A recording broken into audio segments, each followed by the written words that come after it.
Bismillahirrahmanirrahim. İmam Ahmed rahmetullahi özünün hadis kitabında rivayet kılgan hadis. Ayşe enebizden rivayet kelet. Peygamberimiz sallallahu aleyhi ve sellem aytdı. Kimde kim bişimalihi sol kolu menen tamaktana turgan bolsa, anda anı menen çoğu şeytan dağı tamaktanat. Sol kol menen jese şeytan dağı çoğu jeyt.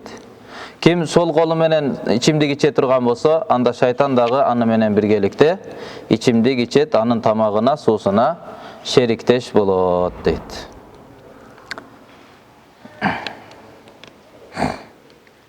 Başka rivayatta Peygamberimiz sallallahu aleyhi ve sellem Abu Hurayra radıyallahu anh'dan kelgen rivayet.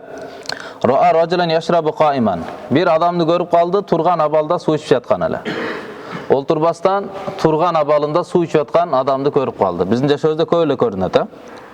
Faqala lahu, Peygamberimiz ağa kayrılıp qihi.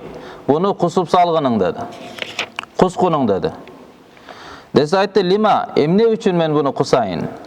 Dese Peygamberimiz sallallahu aleyhi ve sellem ayusurruka ayyaşraba ma'akal hir. Emne sen menen birgelikte suğundu mışık gelip çok içe turgan bolsa sağa jagabu, şu seni suyuntüröbü dedi. Mışık menen çok oturup alıp şerikteş bolup su içkendi jakşı görösüңbü?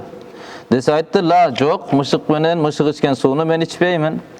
Dese Peygamberimiz sallallahu aleyhi ve sellem fa innahu qad şariba ma'aka man huwa şerrun minhu aş-şeytan. Hazır seni menen birgelikte işte mışıktan dağı jamanırak bolgan şeytan aleyhillahını azı sen menen su içe tutpayбы dep Peygamberimiz aytты da. Şotta turgan abalda su içpegen dep.